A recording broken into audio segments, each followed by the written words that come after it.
الله وبركاته. بسم الله الرحمن الرحيم. الحمد لله رب العالمين والصلاة والسلام على سيد المرسلين وعلى آله وأصحابه وأزواجه وذرياته وأهل بيته أجمعين، أما بعد. فأعوذ بالله من الشيطان الرجيم. بسم الله الرحمن الرحيم.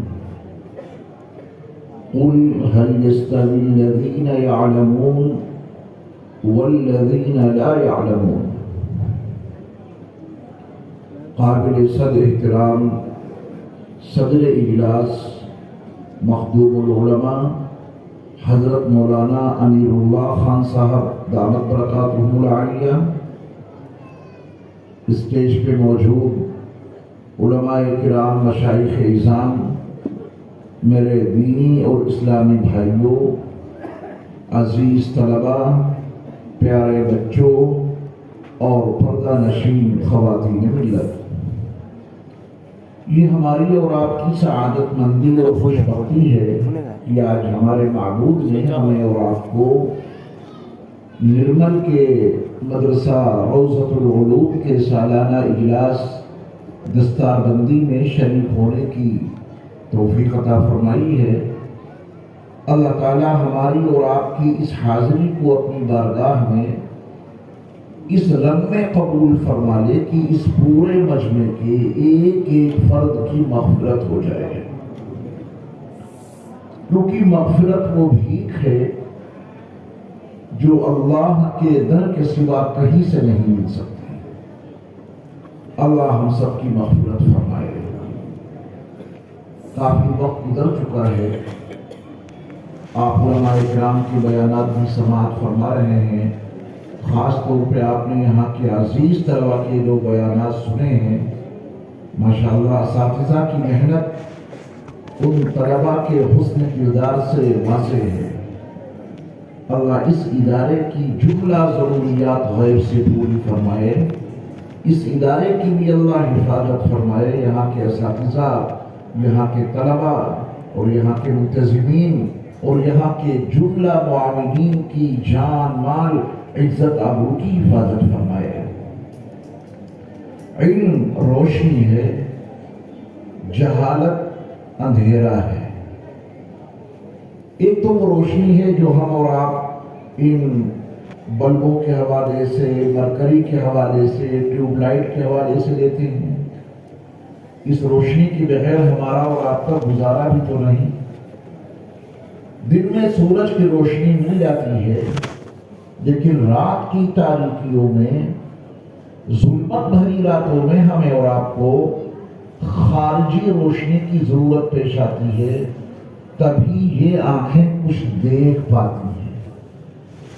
آنکھوں میں اللہ رب العزت والجلال نے جو بصارت رکھی ہے، جو دیکھنے کی صلاحیت رکھی ہے، آنکھوں کی دیکھنے کی یہ صلاحیت اسی وقت کام کرتی ہے جب خارجی روشنی اسے دستیاب ہو۔ یہ بچے تو ہمارے سامنے بیٹھ کے باتیں کر رہے ہیں، جلسے کی بہت ساری بدعات ہیں، ان بدعات میں سے بڑی بدعت یہ ہے ناسمجھ چھوٹے بچے مقرر کے ٹھیک سامنے بٹھائے جاتے ہیں تاکہ وہ اپنی حرکتوں سے مقرر کے ذہن کو منتشر کرتے رہیں۔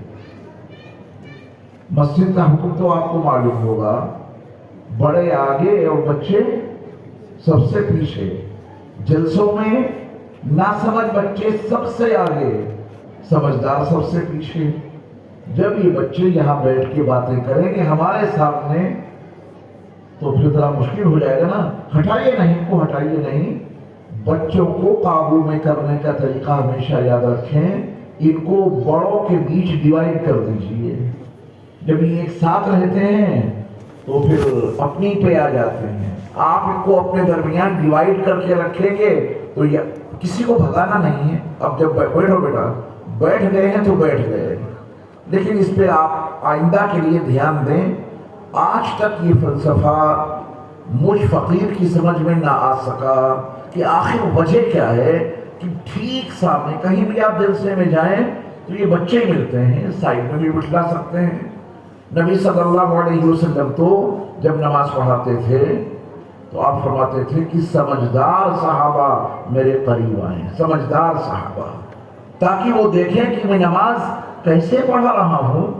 صلو کما رأیتمونی اصلی کو عملی طور پہ برپا کرنے کے لیے سمجھدار صحابہ کا نبی کے قریب ہونا ضروری تھا۔ آئندہ اس کا خیال رکھیں گے انشاءاللہ۔ یہ سب قیمتی لوگ ہیں لیکن ترتیب کا کچھ تقاضا اور ہے۔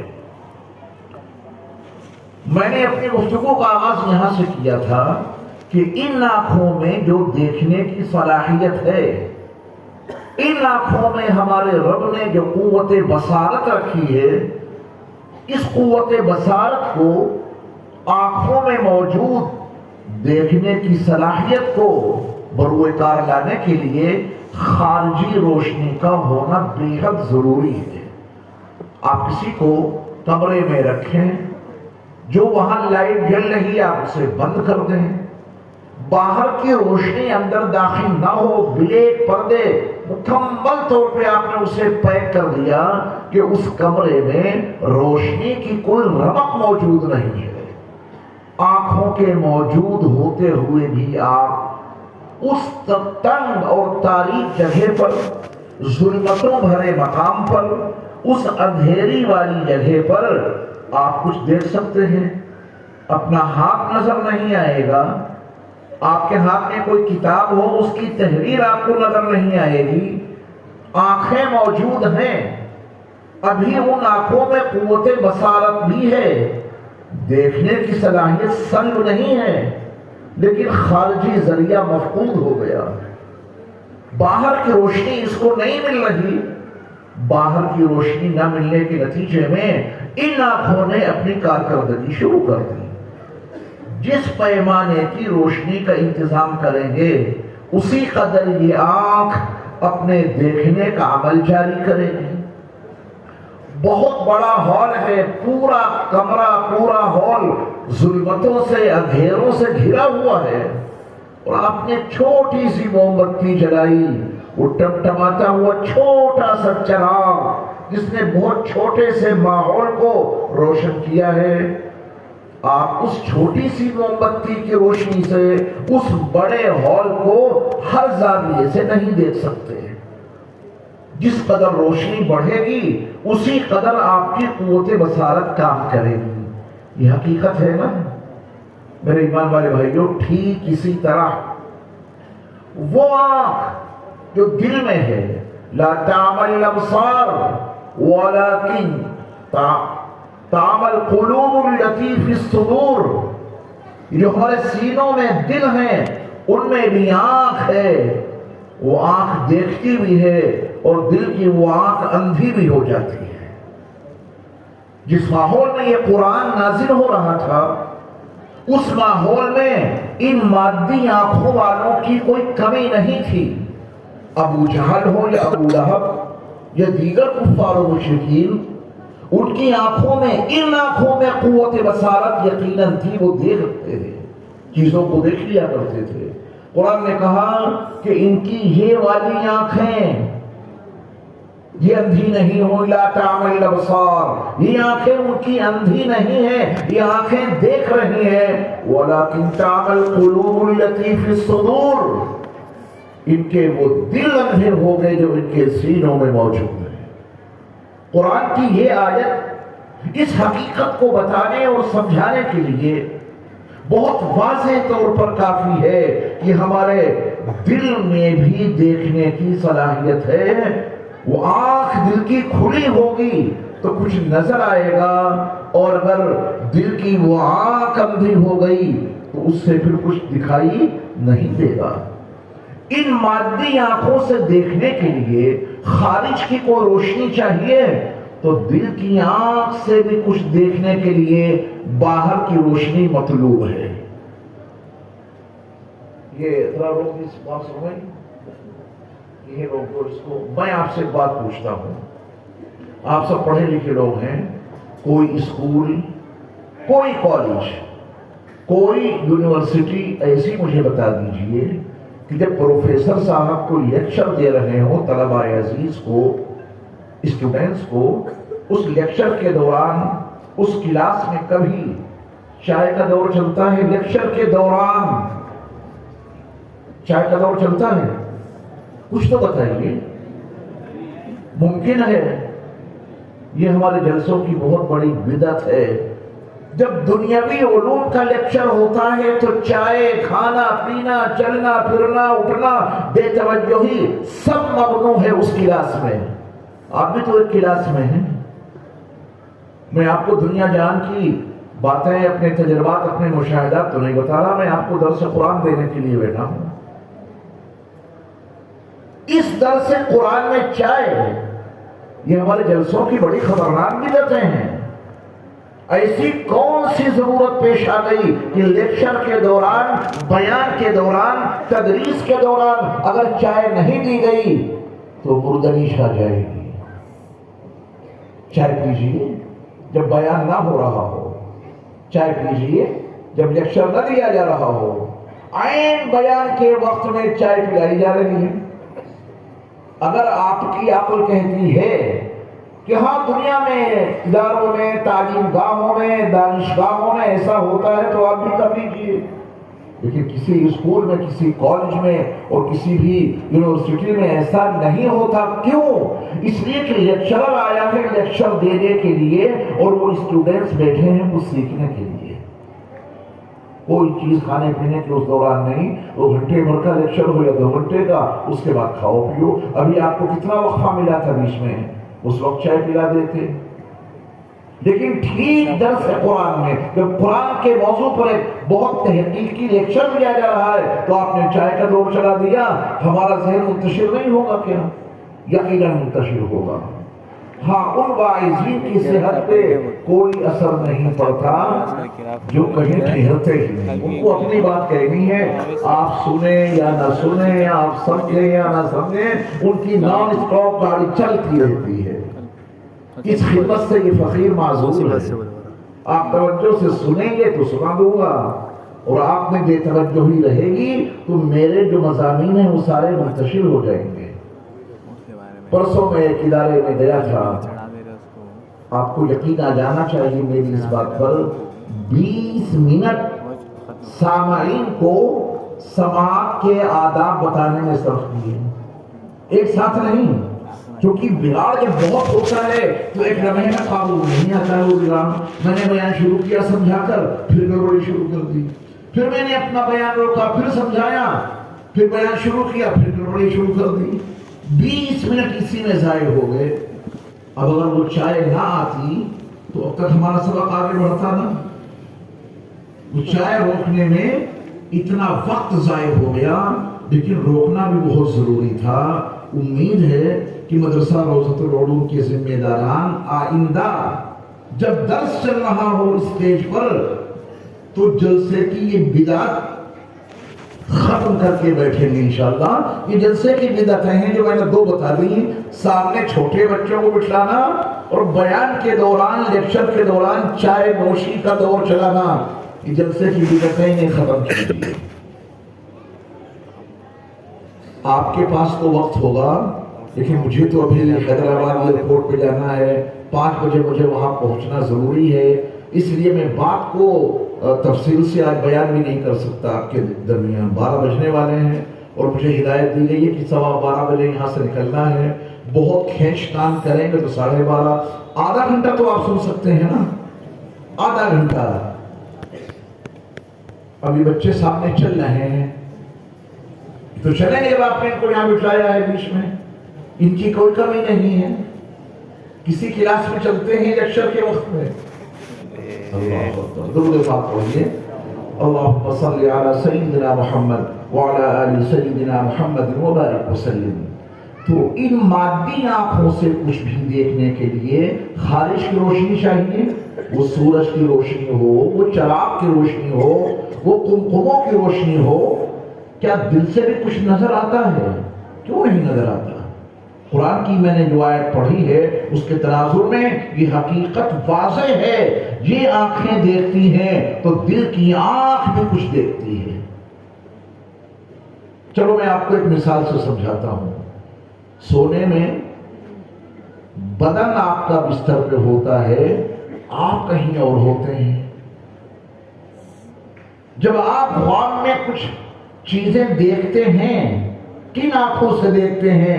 خواب کا آغاز ان آنکھوں کے بند ہونے سے ہوتا ہے۔ جب یہ آنکھیں بند ہو گئیں اور آپ نے کوئی خواب دیکھا تو اس خواب میں آپ کچھ نہ کچھ تو دیکھتے ہیں۔ وہ کن آنکھوں سے دیکھتے ہیں؟ خواب میں آپ کچھ سنتے ہیں، وہ کن کانوں سے سنتے ہیں؟ خواب میں آپ کچھ بولتے ہیں، کس زبان سے بولتے ہیں؟ خواب میں آپ کچھ سوچتے ہیں، کس دماغ سے سوچتے ہیں؟ خواب میں آپ چلتے پھرتے بھی ہیں، وہ کون سے پیر ہیں؟ بدن آپ کا بستر پہ پڑا ہوا ہے اور آپ سفر کر رہے ہیں۔ باڈی آپ کی بستر استراحت پر موجود ہے اور آپ پلین میں سفر کر رہے ہیں۔ وہ کون ہے جو سونے کے بعد دیکھتا بھی ہے، سنتا بھی ہے، بولتا بھی ہے، چلتا پھرتا بھی ہے، سب کچھ کرتا ہے جو اس وجود میں ہم اور آپ بیداری کی حالت میں کرتے ہیں۔ ابھی خواب ایک مستقل موضوع ہے، اس میں جائے بغیر میں نے کچھ اشارے دیے ہیں، ان سے آپ کم از کم اس حقیقت کو ضرور سمجھ سکتے ہیں کہ ہمارے دو وجود ہیں۔ ایک وجود تو یہ ہے اور اتنا ہی وجود ہمارے رب نے ہمارے اندر چھپا رکھا ہے۔ اس اندرونی وجود کے ایک پارٹ کا میں نے تذکرہ کیا قرآن کی اس آیت کے حوالے سے، لا تعمل ابصار۔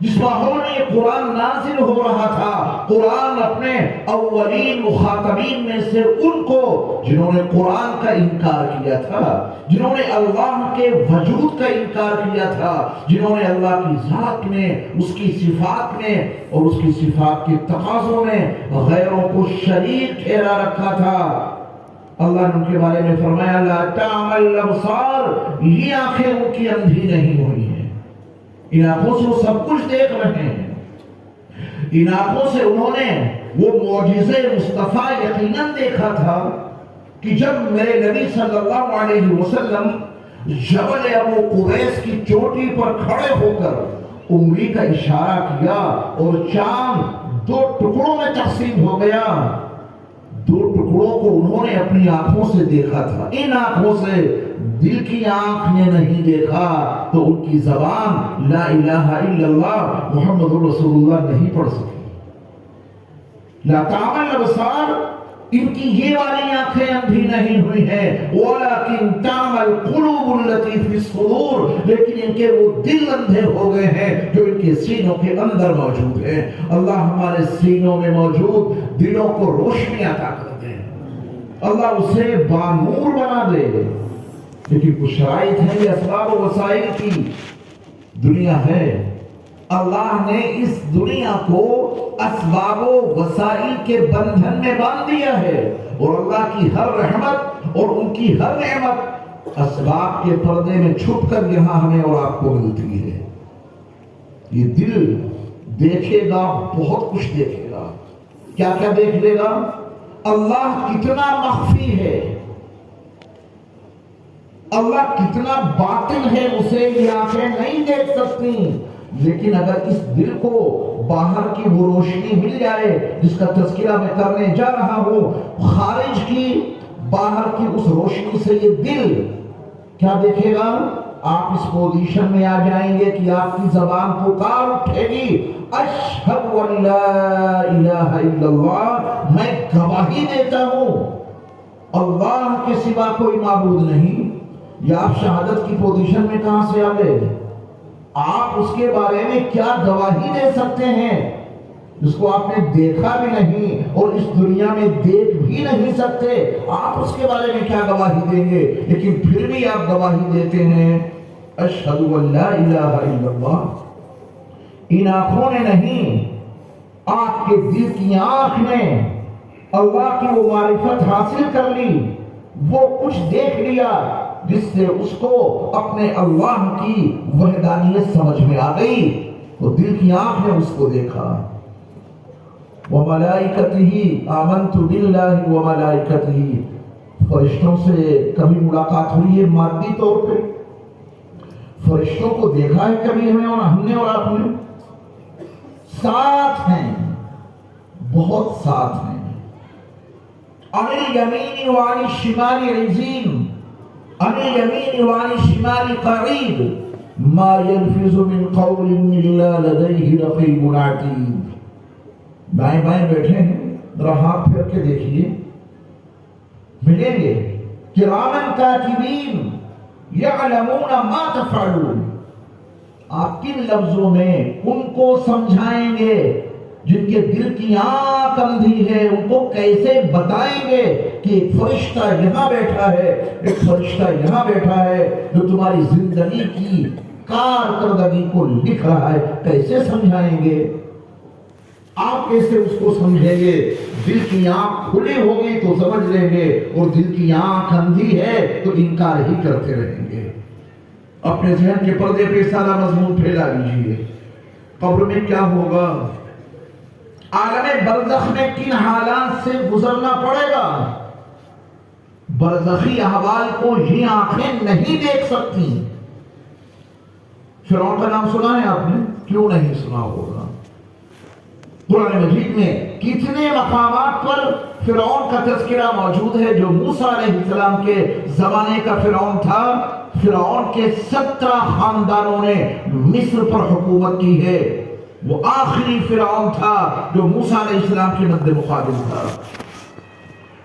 بحر قلزم میں غرقاب ہوا، اور جب وہ بحر قلزم کی طوفانی موجوں میں ڈوب رہا تھا تو ہمارے اللہ نے اس کے لیے یہ فیصلہ کر لیا تھا جو قرآن مقدس کے 11ویں پارے میں سورہ یونس کے اندر موجود ہے۔ فَالْيَوْمَ نُنَجِّيكَ بِبَدَنِكَ لِتَكُونَ لِمَنْ خَلْفَكَ آیَةً۔ لِمَنْ خَلْفَكَ آیہ پہ آپ کو خصوصی توجہ دینی ہے۔ اللہ نے اس سے کہا تھا آج ہم تیرے بدن کو نجات دیں گے، محفوظ کر دیں گے، تاکہ تو ان لوگوں کے لیے نشان عبرت بن جائے جو بعد میں آئیں گے۔ لمن خلفک آیہ وَإِنَّ كَثِيرًا مِّنَ النَّاسِ عَنْ آیَاتِنَا لَغَافِلُونَ۔ نبی صلی اللہ علیہ وسلم کی تشریف آوری سے تقریباً 1950 سال پہلے کا یہ حادثہ ہے۔ فرعون کے جسم پر 1950 سال اس حال میں گزرے کہ دنیا کا کوئی انسان اس سے واقف نہیں تھا، اس کی باڈی کے بارے میں۔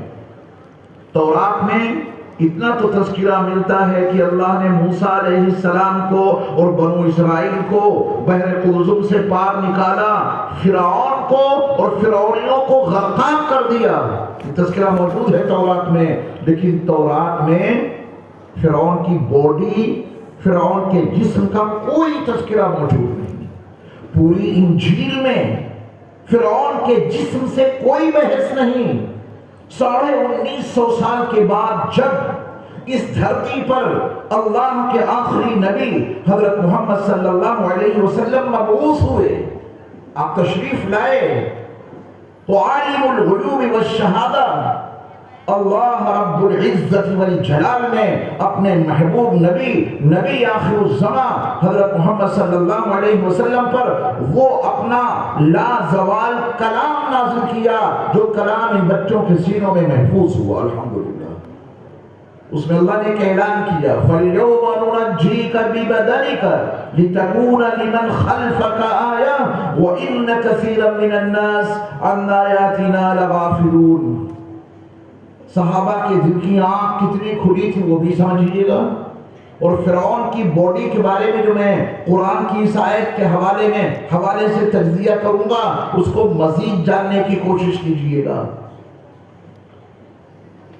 جو صحابہ نے آیت سنی، پڑھی نبی کی زبانی، ان کو اس آیت کا تعارف حاصل ہوا۔ کسی صحابی نے میرے مصطفیٰ سے یہ نہیں پوچھا کہ یا رسول اللہ صلی اللہ علیہ وسلم اس آیت میں فرعون کے جسم کے موجود اور محفوظ ہونے کا تذکرہ ہے، تو آپ بتائیں فرعون کا جسم ہے کہاں؟ کسی ایک صحابی کا سوال احادیث کے ذخیروں میں نہیں ملتا ہے۔ اتنا بڑا اعلان فرعون کے جسم کے بارے میں، تورات اس سے خاموش، آسمانی کتاب انجیل جس میں فرعون سے کوئی بحث نہیں کرتی، اقوام عالم کی تاریخ کے کسی چیپٹر میں، اقوام عالم کی تاریخ کے کسی صفحے پر، اقوام عالم کی تاریخ جس میں عروج و زوال سے بحثیں کی گئی ہیں، اس کے کسی باب میں فرعون کے جسم سے کوئی بحث نہیں ملتی۔ اتنا تو ملتا ہے کہ وہ غرقاب ہوا۔ قرآن نے ایک نیا باب کھول دیا، قرآن نے ایک نیا چیپٹر قائم کر دیا کہ جسم اس کا موجود ہے اور جسم اس کا محفوظ ہے۔ تھوڑا پانی دے دیجیے گا مجھ کو۔ باتیں سمجھ میں بھی آ رہی ہیں؟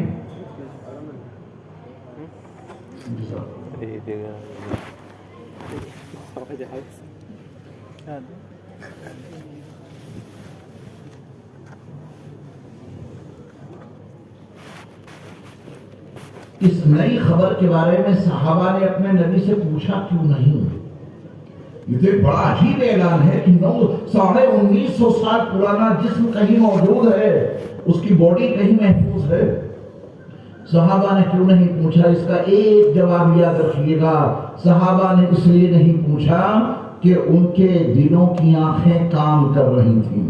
اللہ اکبر، ان کے دل کی آنکھ کھلی تھی، ان کا یقین تھا قرآن مجید جو نبی آخر الزمان پر نازل ہو رہا ہے، اس کی بیان کردہ ہر بات حقیقت پر ہی مبنی ہے، حقیقت کے خلاف نہیں ہو سکتی۔ ان کے دل کی آنکھ اتنی کھلی تھی، گویا انہوں نے فرعون کی باڈی کو دیکھ لیا، صرف نبی کے بیان کی بنیاد پر۔ کیوں؟ ان کی شان قرآن نے ان الفاظ میں اجاگر کر دی، وَالنَّجْمِ إِذَا هَوَى مَا ضَلَّ صَاحِبُكُمْ وَمَا غَوَى وَمَا يَنْطِقُ عَنِ الْهَوَى إِنْ هُوَ إِلَّا وَحْيٌ يُوحَىٰ۔ زبان مصطفیٰ سے نکلنے والا ایک ایک لفظ وحی الہی پر مشتمل ہوتا ہے۔ صحابہ کے دل کی آنکھ میں گویا دیکھ لیا، پوچھنے کی ضرورت کیا ہے؟ پوچھیں گے وہ جن کی دل کی آنکھیں بند ہیں، جن کے دلوں کی آنکھیں اندھی ہیں۔ اللہ ہم سب کے قلوب کو بصیرت والا بنا دے۔ آپ قاہرہ جائیے، اس کی ایک بڑی عجیب داستان ہے۔ 1975 میں ڈاکٹر موریس بوکائیے نے جو حقیقتیں ٹیسٹ کے بعد اپنی کتاب قرآن، بائبل، قرآن اور سائنس کے اندر کی ہیں، اگر آپ اسے پڑھیں تو دنگ رہ جائیں گے۔ قاہرہ کے میوزیم میں فرعون کا وہ جسم موجود اور محفوظ ہے۔ یہ فقیر وہاں 4 مرتبہ جا چکا ہے۔ قاہرہ میں جائیے، فرعون کا وہ جسم، فرعون کی وہ باڈی، فرعون کا وہ ڈھانچہ قاہرہ کے میوزیم میں آج بھی موجود ہے۔ آپ جا کر اسے دیکھ سکتے ہیں۔ بہت سے لوگوں نے سفر کیا ہوگا وہاں تو انہوں نے دیکھا ہوگا، میں بھی دیکھ کے آیا ہوں۔ اس کی باڈی پڑی ہوئی ہے، ممی کی ہوئی ہے۔ جو مجھے آپ کو بتانا ہے وہ فرعون کی باڈی کے بارے میں زیادہ نہیں بتانا ہے، بتانا یہ ہے کہ اس فرعون کے بارے میں قرآن مقدس کی 24ویں پارے میں اس حقیقت کا اظہار کیا گیا، النار یعرضون علیہا غدوا وعشیا، روزانہ صبح و شام اس فرعون کے اوپر آگ پیش کی جاتی ہے، آگ ڈالی جاتی ہے۔ جہنم میں تو بعد میں داخل ہوگا حساب کتاب کے بعد، ابھی جہنم میں اس کو نہیں ڈالا گیا، ابھی تو وہ عالم برزخ میں ہے اور ابھی اس کو برزخی عذاب سے دوچار ہونا پڑ رہا ہے۔ یہ قرآن کی آیت کے حوالے سے آپ کو بتا رہا ہوں۔ آپ جائیے، وہ اے سی میں لیٹا ہوا ہے، اے سی میں باڈی اس کی ہے۔ قرآن کہتا ہے کہ آگ میں جل رہا ہے، یہ آنکھیں وہاں گرمی تک محسوس نہیں کرتی، آگ میں جلنا درکنار، اس کی باڈی موجود ہے، ہڈیاں موجود ہیں، ہڈیوں پہ گوشت بھی کچھ موجود ہے، اس کے دانت آپ کو صاف دکھائی دیں گے۔ وہاں کہاں آگ ہے؟ یہ دل کی آنکھ کھلی ہوگی تو النار یعرضون علیہا غدوا وعشیا سمجھ میں آ جائے گا۔ اور اگر اگر یہ آنکھ ہی اندھی ہو گئی تو کچھ سمجھ میں نہیں آئے گا۔ یہ دل کی آنکھ جو دیکھتی ہے اس کے لیے خارج کی روشنی چاہیے، یہ مادی آنکھ دیکھتی ہے اس کو یہ خارج کی روشنی چاہیے۔ یہ روشنی آپ ختم کر دیں تو اس کو اپنے ہاتھ کی یہ لکیریں نظر نہیں آئے گی جو میرے رب کی تحریر ہے، یہ تحریر نظر نہیں آئے گی آپ کو اندھیرے میں۔ کتاب بہت واضح انداز میں پرنٹ ہے مگر دکھائی نہیں دے گی، آپ اس کی ایک لائن نہیں پڑھ سکتے ان آنکھوں کے موجود ہونے کے باوجود جب تک کہ باہر کی روشنی نہیں ملے گی۔ تو یہ دل کی آنکھ، اس کے لیے باہر کی روشنی کا ہونا بہت ضروری ہے، اس کے بغیر یہ دل کی آنکھ کام نہیں کر سکتی۔ خارجی روشنی کیا ہے بس وہ سمجھ لیجیے آپ، وہ خارجی روشنی قرآن ہے۔ خارجی روشنی کیا ہے؟ قرآن۔ خارجی روشنی کیا ہے؟ حدیث۔ دل کی آنکھیں کھلیں، قرآن و حدیث کی روشنی سے مل جائے تو برزخ میں کیا ہو رہا ہے وہ آپ کو دکھ جائے گا، دکھنے سے مراد یقین ہو جائے گا۔ اور اگر وہ آنکھ بند رہی تو میں نے آپ کو مثال دے دی کہ جس فرعون پہ آپ کے ڈالے جانے کا تذکرہ قرآن میں ہے یہ سمجھ میں نہیں آئے گا۔ اللہ کے محبوب بندوں کے لیے قبر منتہائے نظر تک مشاہدہ ہو جاتی ہے، یہ ان آنکھوں سے کچھ نہیں دکھائی دے گا۔ جائیے قبرستان میں کھودیے قبریں، وہاں جنت کا بستر ملے گا، ہے جنت کا بستر ہے وہاں، لیکن آپ کو دکھائی نہیں دے گا۔ جنت کی کھڑکیاں ملیں گی، میاں وہی نہیں دکھائی دیں گی جن کو آپ نے دفن کیا ہے، لیکن ہے وہی جن کو آپ دفن کر کے آئے۔ چھوٹے ہوتے ہوتے اتنے چھوٹے ہو گئے جس کو بخاری اور مسلم اور ترمذی اور نسائی اور ابن ماجہ اور ابو داؤد اور حدیث کی متعدد کتابوں میں متعارف کرایا گیا ہے عجب الذنب کے حوالے سے۔ وہ عجب الذنب کبھی سنا آپ نے؟ کبھی پڑھا آپ نے اس کے بارے میں؟ نبی علیہ السلام نے عجب الذنب کے بارے میں کیا کیا ہدایتیں اور کیا کیا واضح ارشاد دیے ہیں، نہ یہ گلتا ہے نہ سڑتا ہے نہ جلتا ہے، ایک مستقل چیپٹر ہے یہ۔ تو میں نے کہا کہ وہی دکھائی نہیں دیں گے جن کو آپ وہاں دفن کر کے آئے ہیں، حالانکہ وہ وہاں ہیں، نہیں ہے تو سلام کسے پیش کرتے ہیں آپ؟ السلام علیکم یا اہل القبور، اے قبر والو تم پر سلام ہو، قبر والے وہاں ہیں تبھی تو آپ انہیں سلام پیش کرتے ہیں۔ کھودیے قبر، دکھے گا کوئی نہیں، ان آنکھوں سے نہیں دکھے گا، لیکن اگر دل کی آنکھ آپ نے روشن کر لی ہے تو یقینی بنیاد پہ آپ کو اللہ اور اس کے رسول صلی اللہ علیہ وسلم کے فرمودات کی روشنی میں ہر چیز کا یقین ہو جائے گا۔ ہاں وہ سب کچھ ہو رہا ہے جس کے بارے میں اللہ اور اس کے رسول علیہ السلام نے ہمیں خبریں دی ہیں۔ یہ خارج کی روشنی قرآن اور حدیث، ہم نے اس کو لینا بند کر دیا۔ ایک سوال کروں آپ سے، اگر آپ کا کوئی غیر مسلم دوست، غیر مسلم بھائی آپ سے یہ پوچھے کہ اس روئے زمین پر سب سے بہتر رہبری اور رہنمائی کرنے والی کون سی کتاب ہے؟ اس کا سوال ہے۔ وہ زمین پر بے شمار کتابیں ہیں، مذہبی کتابیں ہیں، ان تمام کتابوں میں سب سے زیادہ بہتر رہبری کرنے والی، ہدایت دینے والی کتاب ہدایت، کتاب رشد کون سی کتاب ہے؟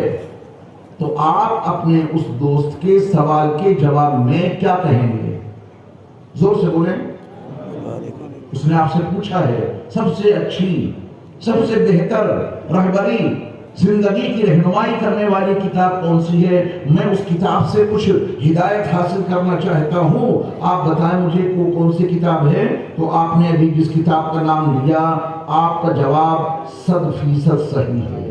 یقیناً یہی کتاب ہے جو سب سے بہتر رہبری کرتی ہے، بلا شبہ یہی کتاب کتاب ہدایت ہے جو بلا تفریق مذہب و ملت دنیا کے تمام انسانوں کو ہدایت کا سامان فراہم کرتی ہے۔ آپ نے اس کو گائیڈ لائن دے دی کہ کتاب جس سے آپ ہدایت حاصل کرنا چاہتے ہیں، ایسی کوئی معتبر کتاب ہے تو وہ قرآن ہے، آپ کا جواب بالکل صحیح ہے۔ لیکن اس غیر مسلم بھائی نے اگلے لمحے آپ سے یہ پوچھا، کیا آپ نے بھی اس کتاب ہدایت سے کوئی ہدایت حاصل کی؟ آپ نے اس میں بھی شامل ہوں، آپ نے اس مذہبی کتاب قرآن سے کوئی ہدایت حاصل کی ہو تو بتا دیجیے۔ اگر آپ نے ہاں کہہ دی، ہاں میں نے اس کتاب سے ہدایت حاصل کی، تو کہے گا ذرا مجھے بھی کوئی چیپٹر سمجھاؤ اس کا، اور آپ قرآن کی ایک آیت اسے نہیں سمجھا سکتے کیونکہ خود نہیں سمجھے۔ کوئی ہے آپ کے پاس ایک ایسی آیت جس کی آپ تفسیر، توضیح، تشریح، صحیح تشریح کر کے اپنے اس برادر بطر کو کچھ یہ کتاب سمجھا سکیں؟ اس پوزیشن میں ہے نہیں آپ؟ کب آئیں گے اس پوزیشن میں؟ ہمارا اور آپ کا اللہ ہمیں آوازیں دیتا رہا، یا ایھا الذین آمنوا کہہ کر ایمان والوں کو پکارتا رہا، یا ایھا الذین آمنوا کہہ کر ہمارا رب ہمیں بلاتا رہا، اور ہم ایسے ظالم کہ اپنے رب کی اس پکار پہ کبھی دھیان نہیں دیا، اور یہ پکار ایک مرتبہ نہیں لگائی انہوں نے، یہ ندا اللہ نے ایمان والوں کو ایک مرتبہ نہیں دی ہے، 90 مرتبہ پکارا ہے انہوں نے، یا ایھا الذین آمنوا، یا ایھا الذین آمنوا، یا ایھا الذین آمنوا، اے ایمان والو، اے میرے وہ بندو جو ایمان لا چکے ہو، وہ صدا لگاتے رہے، وہ پکار لگاتے رہے، وہ اپنے ایمان والے بندوں کو آواز دیتے رہے۔ 90 مرتبہ قرآن مجید میں ان کی یہ ندا موجود ہے، اور ایمان والا اتنا ظالم ہے کہ وہ اپنے رب کی ندا کو کبھی سننے کے لیے تیار نہیں ہوتا، کبھی قرآن کی تلاوت کے دوران اور کبھی قرآن کی سماعت کے دوران وہ نہیں کہتا کہ اے ہمارے خالق و مالک، آپ نے مجھے آواز دی ہے، میں حاضر ہوں، آپ بتائیں میرے لیے آپ کا کیا آرڈر ہے۔ کبھی پوچھا ان سے ہم نے اور آپ نے؟ انہوں نے کہا یا ایھا الذین آمنوا، ہم نے پوچھا نہیں تو استعینوا بالصبر والصلاۃ پڑھ تو ڈالا لیکن سمجھے نہیں۔ یا ایھا الذین آمنوا استعینوا بالصبر والصلاۃ۔ حضرت عبداللہ ابن عباس رضی اللہ تعالیٰ عنہ فرماتے ہیں کہ قرآن مجید میں جہاں کہیں بھی یا ایھا الذین آمنوا آ جائے تو تمام اہل ایمان کی ذمہ داری ہے کہ وہ اگلی بات کو سننے کے لیے تیار ہو جائیں، ان کا رب ان سے کوئی خاص بات کرنا چاہتا ہے۔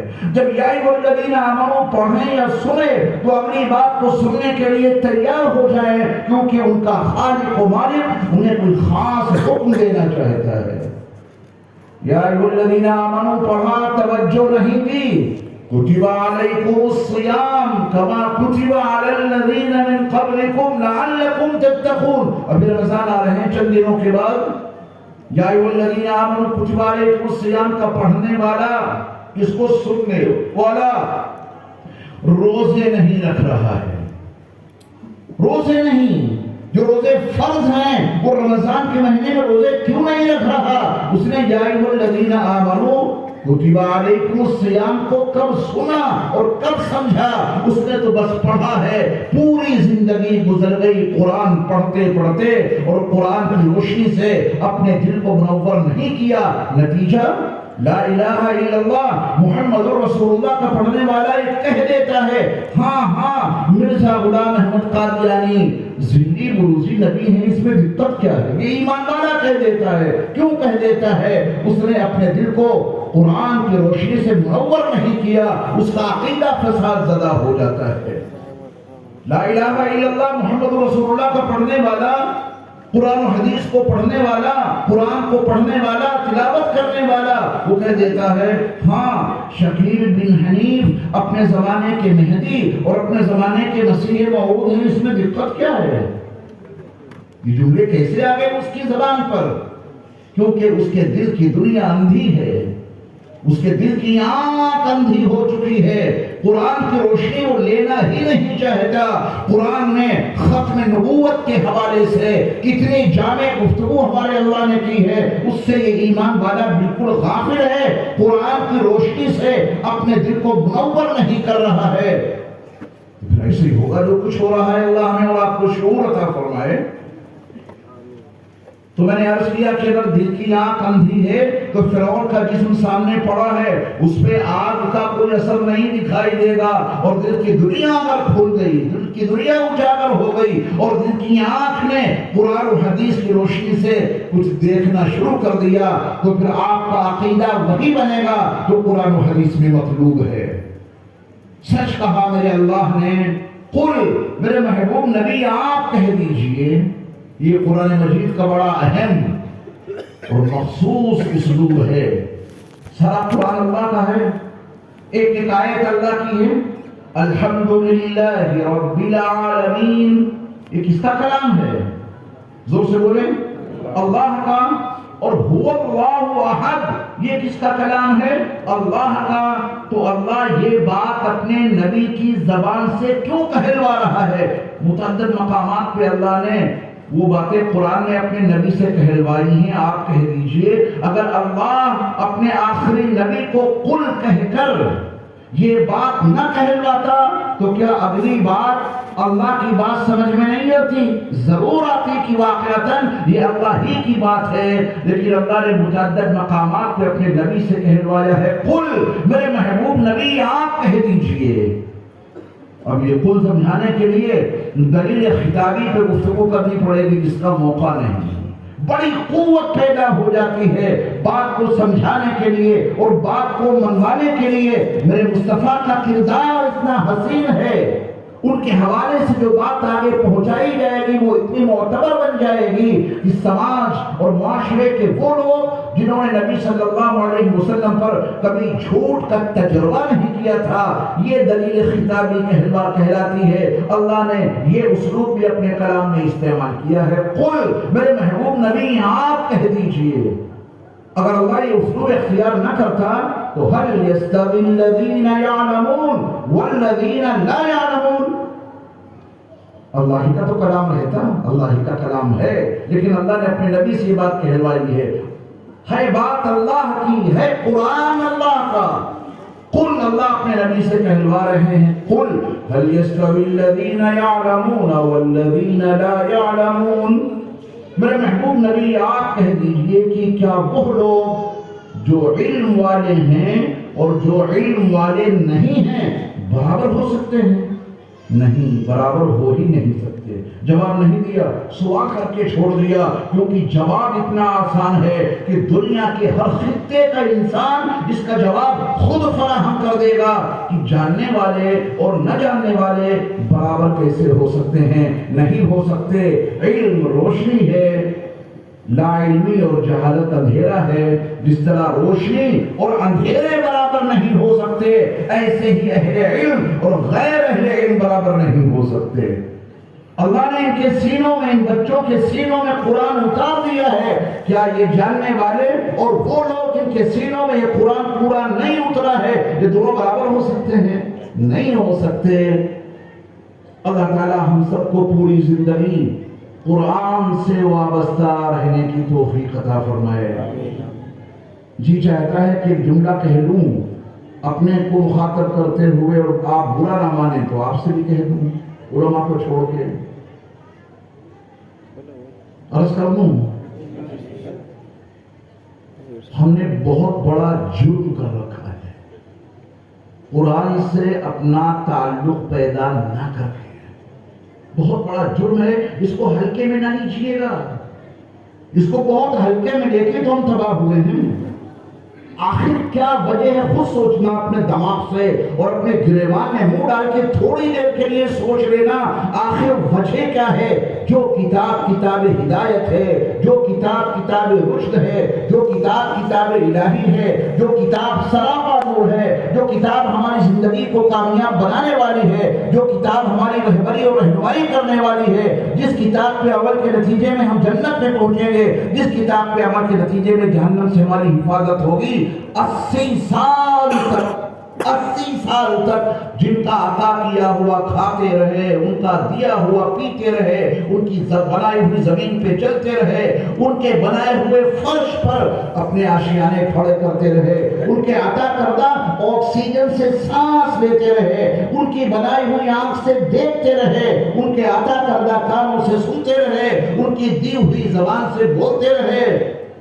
ہم سو جاتے ہیں، وہ جاگ جاگ کر ہماری حفاظت کرتے ہیں۔ اللہ لا الہ الا ہو الحی القیوم لا تأخذہ سنۃ ولا نوم، نہ انہیں اونگ آتی ہے نہ وہ سوتے ہیں، ہم سو جاتے ہیں، وہ جاگ جاگ کر ہماری حفاظت کرتے ہیں۔ ہمیں اپنے وجود کی کوئی خبر نہیں ہوتی، وہ کون ہے جو ہمارے بے خبر سو جانے کے عالم میں ہمارے دل کو دھڑکاتے رہتے ہیں؟ وہ کون ہے جو ہماری رگوں میں خون کا دورانیہ جاری رکھتے ہیں؟ ہم تو بے خبر سو گئے۔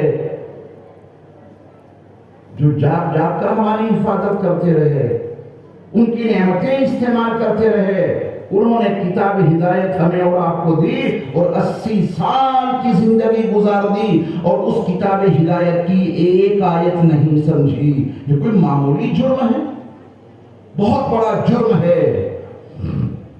یہ جرم ہم اور آپ اسی وقت چھوڑ سکتے ہیں جب اپنے مجرم ہونے کا اقرار کر لیں گے۔ ہاں واقعی غلطی ہے ہماری، عدالت سے کوئی چھوٹا سا نوٹس آ جائے، عدالت سے آیا ہے اس زبان میں جو زبان آپ نہیں جانتے، انگریزی زبان میں آپ کے پاس نوٹس آ گیا، وہ فرض کیجئے کہ آپ انگریزی زبان نہیں جانتے، تو کیا اس کو یوں ہی دیکھتے رہیں گے، لپیٹ کے کونے میں رکھ دیں گے کہ ہمیں تو اس کی زبان نہیں آتی، ہمیں کیا معلوم اس میں کیا لکھا ہے؟ نہیں، اس نوٹس کی زبان اگر آپ نہیں جانتے تو وکیلوں کے دروں کے چکر لگاتے لگاتے اپنی چپلیں گھس ڈالے گیا۔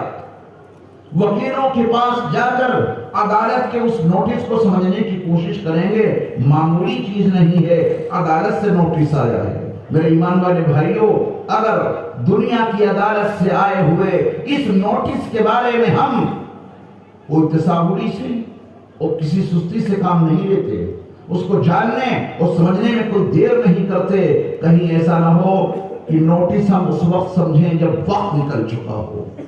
اللہ کی طرف سے بھی نوٹس آیا ہے، قرآن کی شکل میں اس کو جاننے اور سمجھنے کی کوشش کر دیں گے اور پھر جاننا اور سمجھنا شروع کر دیں گے، اللہ تعالی ہمیں اور آپ کو اسی کتاب سے ہدایت عطا کر دے گا۔ یہ ہدی للناس بھی ہے، ہدی للمتقین بھی ہے۔ اللہ مجھے اور آپ کو کہنے سننے سے کہیں زیادہ عمل کی توفیق عطا فرمائے۔ اللہ ہم سب کو قرآن کی محبت عطا کر دے، قرآن کا فہم عطا کر دے، قرآن کا شعور عطا کر دے۔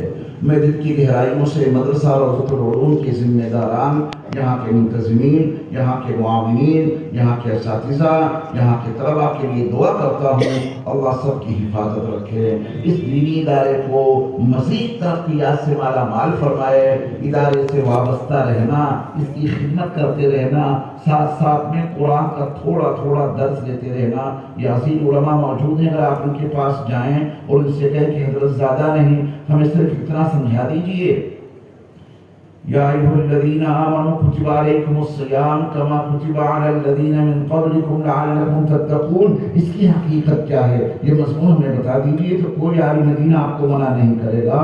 طلب پیدا کر کے جائیے تو کہیں، سچے طالب بن کر کہیں حاضری تو دیجئے، آپ کی یہ تمنا انشاءاللہ ضرور پوری ہوگی۔ سچ کہہ رہے اقبال مرحوم، محبت کا جنوں باقی نہیں ہے، محبت کا جنوں، یہ جنوں بڑا عجیب لفظ استعمال کیا ہے۔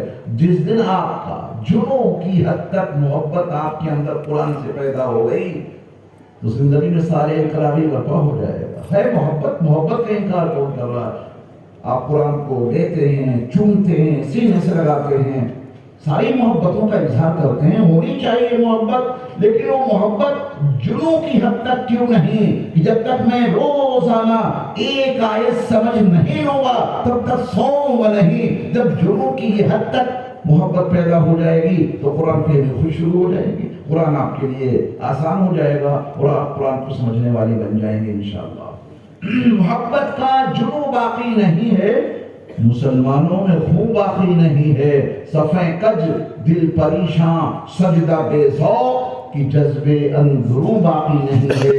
وآخر دعوانا ان الحمدللہ رب العالمین۔ السلام علیکم ورحمۃ اللہ وبرکاتہ۔ آپ سے گزارش ہے کہ آپ اسی طرح بیٹھے رہیں، اجلاس کا جو باقی ماندہ پروگرام ہے اس میں شامل رہیں۔